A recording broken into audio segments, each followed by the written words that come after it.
여러분 안녕하세요. 오늘은 예정했던 것처럼 너라는 꽃이 피는 계절을 영상 수업으로 진행하도록 하겠습니다. 자, 여러분 너라는 꽃이 피는 계절은 갈래가 뭐냐 하면 수필이에요.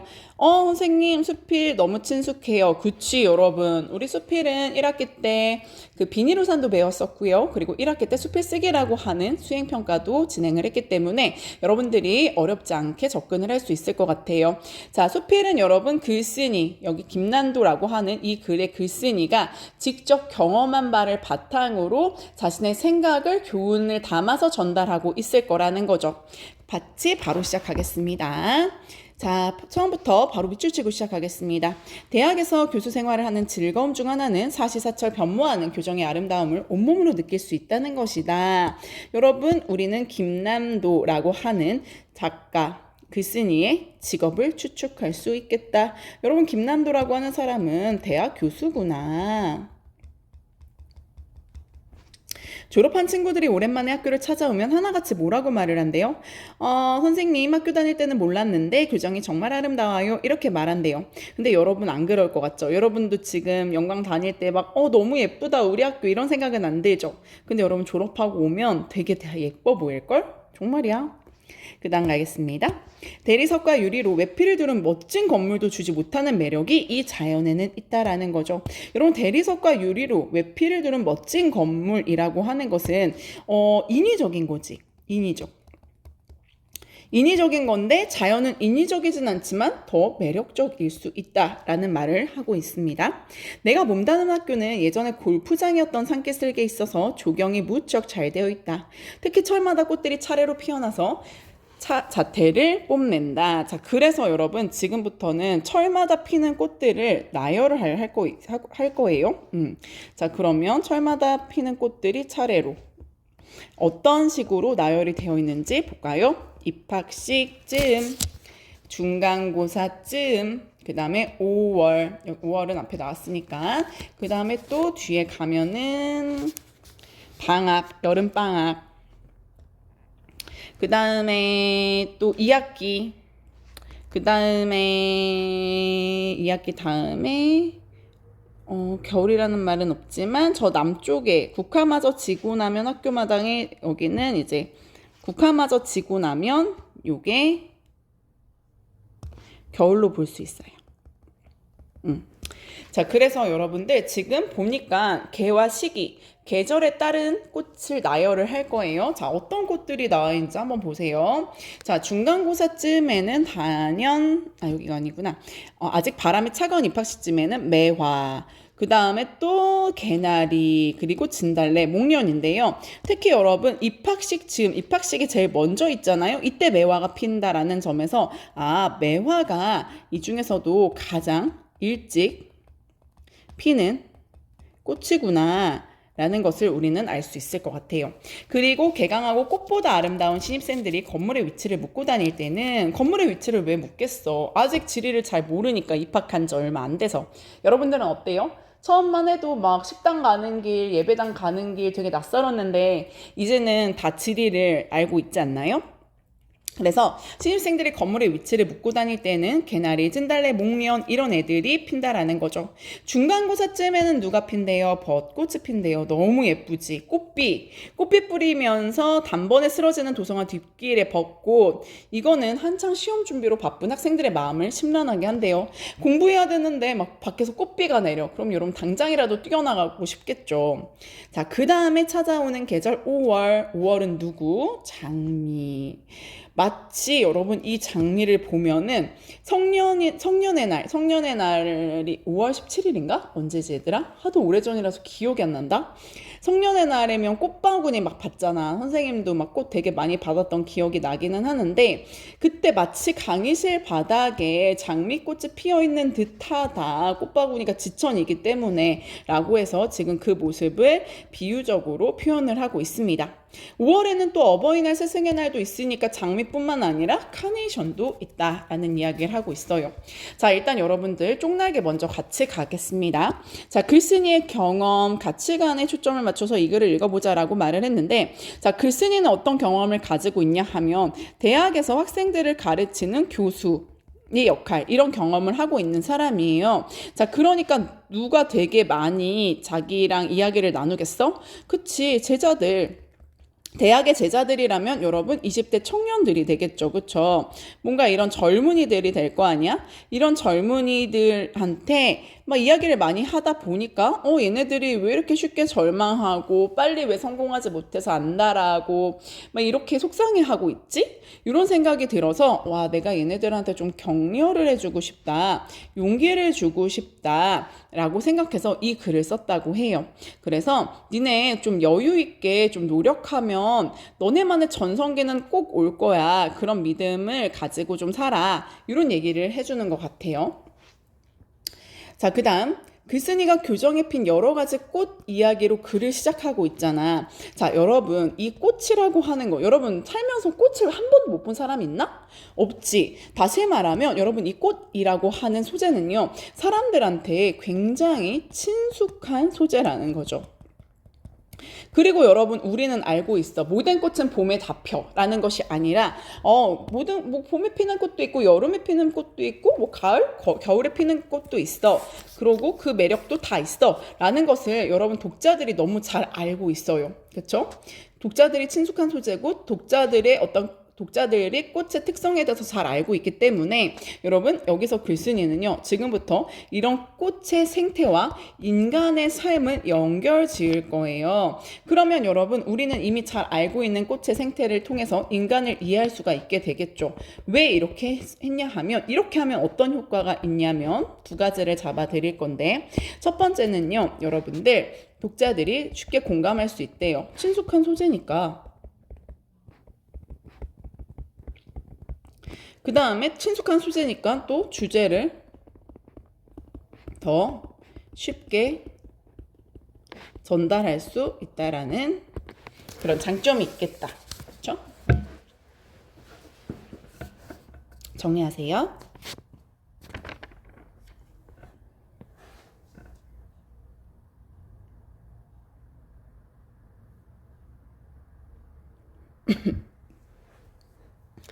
자, 넘어가도 될까요? 자, 넘어가겠습니다.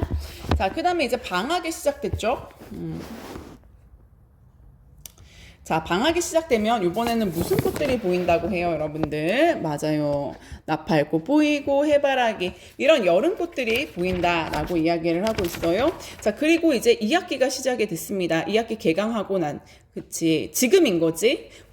간혹 봄인지 가을학기인지 순간 헷갈리는 지금 그때마다 책상 위에 여러분 국화를 보고 국화는 한 9월달 10월달 지금과 같은 9월이나 10월달에 피는 꽃이구나. 자, 국화를 보면서 여러분 뭐를 생각한대요? 가을을 생각한다라는 것을 지금 얘기해주고 있습니다. 그리고 코스모스 빠졌다. 코스모스를 보면서 자, 그러면 코스모스도 이제 가을학기 개강이 멀지 않았음을 느낀다니까 국화랑 연결을 할 수 있겠다. 그렇죠? 나팔꽃과 해바라기 같은 경우에는 이제 여름꽃으로 우리가 묶을 수 있는 거고 그 다음에 2학기쯤에 보이는 코스모스 그리고 국화 이렇게 연결할 수 있을 것 같습니다. 자, 그 다음에 여러분 국화마저 지고 나면 자, 국화가 졌어요. 이제 가을이 지났다는 거니까 아까 말했던 것처럼 이제 겨울이라는 계절이 왔어요. 겨울에는 여러분 학교 마당에는 더 이상 꽃이 피지 않지만 저 남쪽에는 어떤 꽃 동백이 피었다는 소식이 들린다라고 말을 하고 있죠. 자, 그래서 지금 보니까 서로 다른 꽃이 다양한 시기에 제각각 피어나고 있어 라는 말을 해주고 있는 것 같아요. 즉 지금까지 뭐 했어? 계절에 따른 꽃들을 나열해줬어. 왜? 무슨 얘기가 하고 싶어서? 꽃들은 저마다 피는 계절이 다 달라 이 얘기를 해주고 싶었겠죠. 갑자기 꽃 얘기를 이렇게 장황하게 늘어놓는 것은 그대에게 자, 여러분 그대가 누가 되는 거야? 독자가 되는 거지. 그대에게 이 질문을 하고 싶어서래. 어떤 질문일까? 자, 위에 등장한 꽃 중에서 그대는 어떤 꽃이 가장 훌륭하다고 생각하는가? 이런 질문을 해요. 어떤 꽃이 가장 훌륭하다고 생각하는가? 여러분 어떤 꽃이 가장 훌륭해? 이런 질문 살면서 받아본 적 있어요? 한 번도 없죠. 물론 너 어떤 꽃을 가장 좋아해? 너는 어떤 꽃이 제일 예뻐? 이런 질문은 받아볼 수 있겠지. 선생님은 라넌큘러스라고 하는 꽃을 제일 좋아해요. 그런데 지금 어떤 꽃이 가장 훌륭해? 이 질문 자체가 뭔가 이상하죠. 자, 여러분 여기 볼게요. 자, 훌륭하는가? 뭔가 좀 이상하지? 그러니까 뭐라고 바로 부연 설명하고 있어? 맞아. 내가 잘못 질문한 건 아닌데 가장 좋아하는가가 아니라 가장 훌륭하다고 생각하는 거야. 다시 한번 여러분 질문을 던지고 있어요. 참 어리석은 질문이네. 계절에 따라 피는 꽃은 저 나름의 아름다움이 있는데 뭐가 가장 훌륭하냐고? 이건 말이 안 되는 질문이야. 이렇게 생각했다면 질문의 의도를 제대로 파악한 것이다. 라는 것은 그러면 여러분 지금 글쓴이는요. 야, 내가 말했던 꽃 중에 어떤 꽃이 가장 훌륭해? 이 질문이 말도 안 되는 질문이라는 걸 알면서 했다라는 거네. 그치? 즉 글쓴이는요. 의도적으로 어리석은 질문을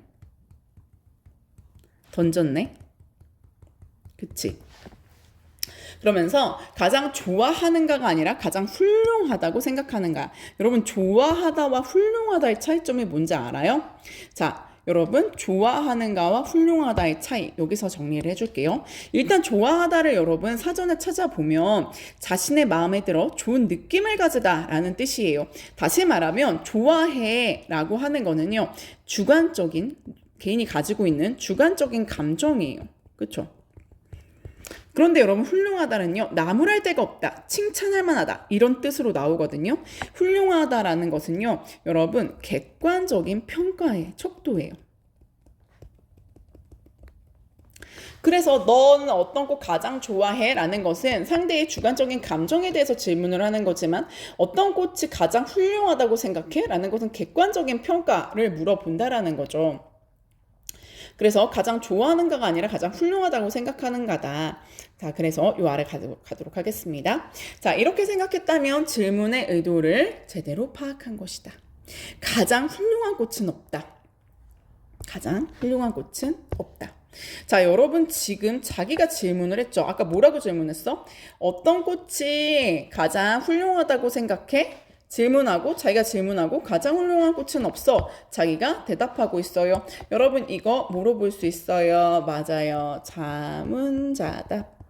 였죠. 자문자답이라고 하는 것은 스스로 질문하고 그 질문에 대해서 스스로 대답을 하는 거예요. 자문자답 좀 이따 아래 또 나와요. 자, 저마다 훌륭하다. 그 나름의 이유가 있어서 제가 피어날 철에 만개하는 거야. 문제는 자, 여러분 문제점을 제기하고 있어요.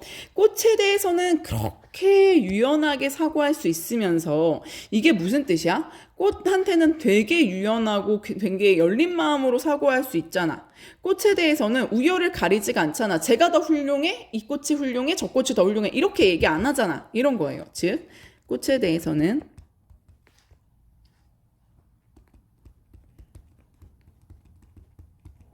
우열을 가리지 않으면서 이 뜻이겠지? 근데 문제는 뭐야? 자기 인생에 대해서는 그렇게 생각하지 못한대요. 그러면 꽃에 대해서는 우열을 가리지 않으면서 자기 인생에 대해서는 뭐 한다라는 거예요, 여러분들? 우열을 가리려고 한다라는 거지, 그치? 자기 인생에는 우열을 가린다는 거야. 그게 문제점인 거야. 이 글쓴이가 생각하는 문제의식은요. 야, 니네 꽃에 대해서는 그렇게 제가 더 훌륭해, 제가 더 훌륭해 이렇게 얘기 안 하고 되게 개방적이고 허용적인 그런 마음을 가지고 있으면서 왜 너네 인생에 대해서는 이렇게 우열을 가리려고 해? 라는 거죠. 그러면서 뭐라고 얘기하냐면 청춘들 20대를 우리가 대부분 청춘이라고 말을 하죠. 대부분 가장 일찍 꽃을 피우는 매화가 되려고 해. 가장 일찍 피우는 매화가 되고 싶어 해 라는 것은 무슨 말이냐 하면 가장 일찍 성공하고 싶어 해 라는 거죠. 대부분의 청춘들은요. 일찍 꽃을 피우고 싶어 해. 성공하고 싶어 해.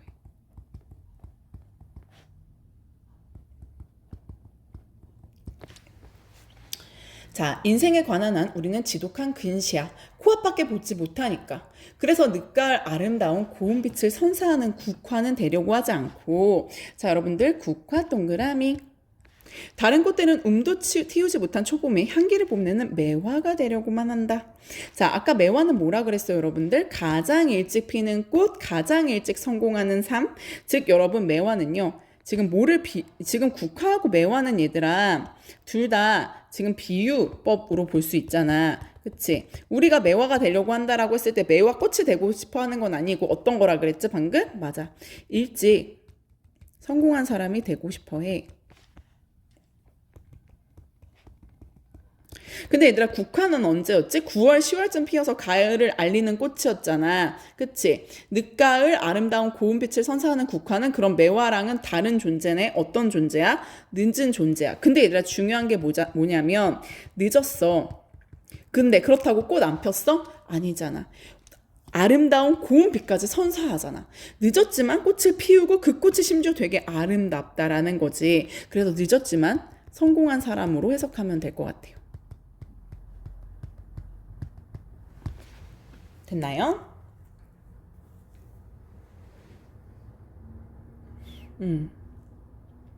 자, 대부분의 청춘들은 우리는 이렇게 늦었지만 성공한 사람은 되려고 하지 않고, 일찍 성공한 매화 같은 사람이 되려고 해. 하지만, 일찍 꽃을 피웠다는 이유만으로 매화가 세상 꽃 중에서 가장 아름다워? 가장 훌륭해?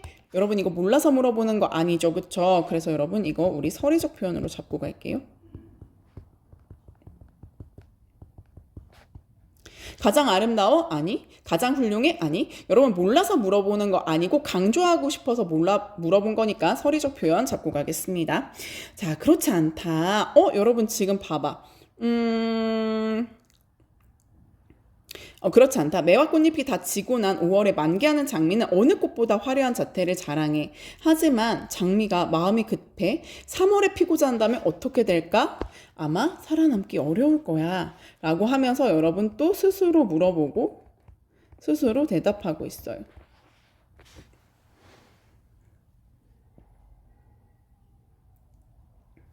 됐나요, 여러분들? 자, 그 다음 넘어가겠습니다. 꽃은 저마다 피는 계절이 다르다. 개나리는 개나리대로, 동백은 동백대로, 개나리는 개나리, 동백, 동백. 자기가 피워야 되는 계절은 따로 있어요. 꽃들도 저렇게 자기가 활짝 피워야 되는 시기를 알고 있는데 왜 너네들은 하나같이 초봄에 피지 못해 안달인 거야? 이 말은 무슨 뜻이야? 너네는 왜 하나같이 일찍 피어나지 못해? 일찍 성공하지 못해서 너네들은 왜 일찍 성공하지 못해서 안달인 거니? 그대 좌절했는가? 친구들은 승승장구하고 있는데 그대만 잉여 뭔가 남은 나날을 보내고 있는가? 잊지 말라. 자, 여러분 진짜 하고 싶은 말 여기 나오네요. 그대라는 꽃이 피는 계절은 따로 있어. 이 말은 여러분 꽃 필 거야. 근데 아직 그 시기가 되지 않은 것 뿐이야 라는 거니까 누구나 언젠가는 성공할 때가 있어.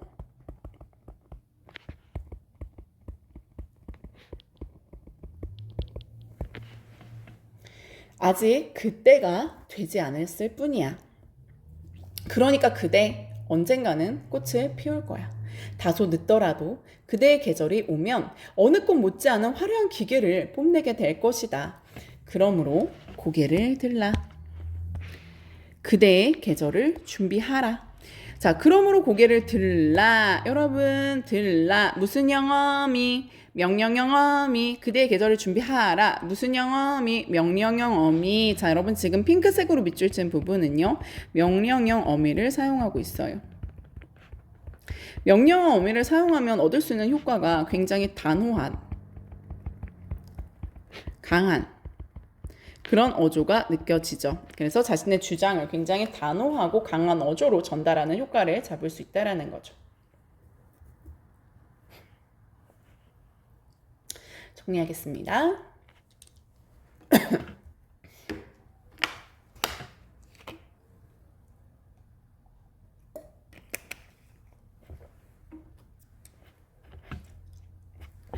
자, 그리고 얘들아, 선생님이 이거 키워드 정리해줄 때 유추 얘기해줬잖아. 특히 이 부분에서 유추가 되게 잘 나타나고 있어. 그치? 지금 꽃이 피는 계절이 다 다른 것처럼 네가 피는 계절은 따로 있어 라고 하면서 여러분 지금 유추의 설명 방식이 되게 잘 드러나고 있는 부분이라는 거 잡고 갈게요. 자, 소년등과라는 말이 있어. 너무 어려운 말인 것 같아. 바로 나와네. 어린 나이에 과제에 급제해서 높은 자리에 오르는 것을 소년등과라고 한대. 그러면 여러분, 우리는 다 부럽잖아. 우리도 막 지금 3학년 올라가면 1학기 수시 막 합격한 애들 막 되게 막 부러워하고 우와 쟤는 벌써 이렇게 빵빵한 대학에 1차 수시 다 합격했네 막 이러면서 다 부러워할 거 아니야, 그치? 그때도 마찬가지였대요. 이렇게 소년등과 어린 나이에 과거에 급제했어? 어린 나이인데 높은 자리 높은 벼슬에 올라갔어? 오 부럽다 라고 부러워했을 것이고 높이 받들었을 것 같다 라고 하면서 지금 추측을 하고 있어요. 일반적인 생각을. 소년등과에 대한 일반적인 생각을 추측을 하고 있어.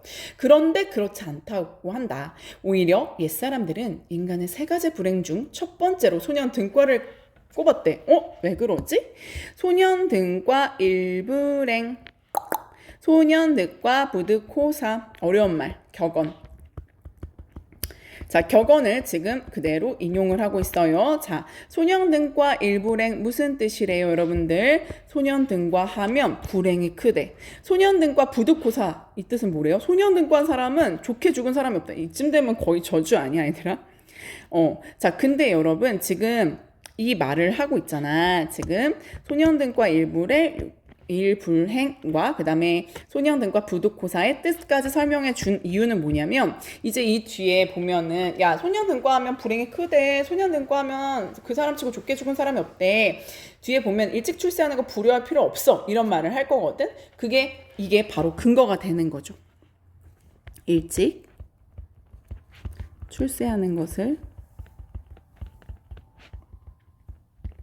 부러워할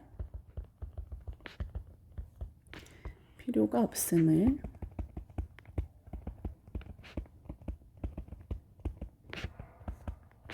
말하기 위한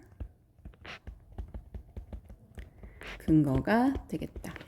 요 격언을 인용한 것이 일찍 출세하는 것을 부러워할 필요가 없음을 말하기 위한 근거가 되고 있어요.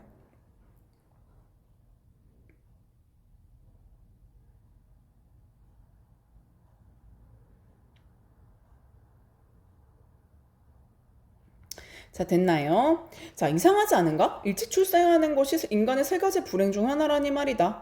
좋게 죽지 못할 것이라는 단어는 선택하기까지 하다. 왜 그럴까? 왜 일찍 출세하면 불행해지는 것일까? 라고 자기가 물어보고 너무 일찍 출세하면 나태하고 오만해지기 쉬워서 그래. 나태하니까 더 이상의 발전이 없지. 오만함으로 적이 많아지지. 그러니까 성공하기 어렵고 종국에는 이른 출세가 불행의 근원이 되는 거지. 라고 하면서 여러분 여기서도 자문자답의 형식을 활용하고 있는 거 눈에 보이고 있네. 아마도 선인들은 이렇게 수많은 사례를 경험한 끝에 이런 경험을 만들게 됐을 거야 라고 또다시 추측, 격언이 만들어진 배경에 대해서 글쓴이의 추측이 드러나고 있어요. 서리적 표현, 자문자답, 글쓴이의 추측 이런 거 지금 확인을 하세요, 여러분들. 선생으로서 내가 제자들에게 바라는 것은 일찍 출세하는 것이 아니라 크게 성공하는 거야. 일찍이 아니고 얘들아 크게 성공하는 거래. 어차피 인생은 크고 작은 굴곡으로 이루어져 있다. 인생을 마감하면서 내 가장 큰 성취는 이것이었어 라고 말하는 게 중요하지. 야 그래도 내가 지금은 이렇게 별 볼 일 없어도 20대 후반에는 내가 더 잘 나갔었는데 라고 스스로 위로하는 것은 큰 의미가 없다는 거예요.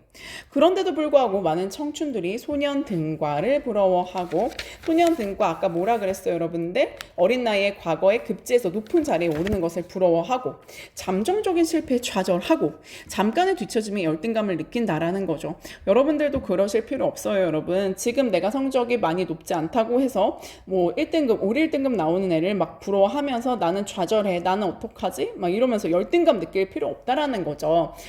이 글에 따르면 그러지 말래요. 왜냐하면 그대의 전성기는 아직 멀리 있으니까. 그러니까 막 이렇게 잠정적인 실패에 좌절하지 말아라, 부러워하지 말아라, 잠깐의 뒤처짐에 막 열등감 느끼지 말아라는 거야. 즉 차분하고 막 그렇게 감정적으로 휩쓸리지 말고 차분하고 침착한 태도로 자신의 전성기를 대비해야 한다. 일찍 성공하지 못한 것에 좌절하지 말고 자신의 전성기를 대비해야 해 라고 하는 가르침을 주면서 끝내고 있습니다. 되셨나요, 여러분?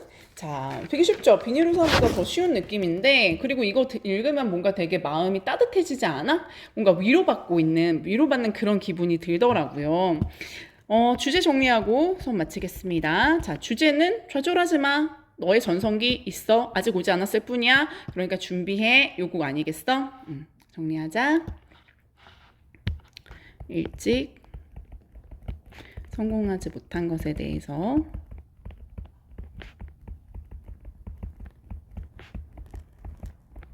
좌절하지 마.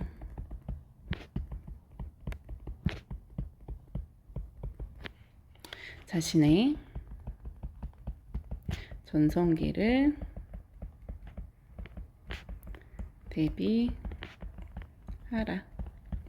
라는 주제를 전달하면서 수업 마치겠습니다. 여러분 너무 고생 많으셨어요. 수업 끝. 중간고사 범위 끝.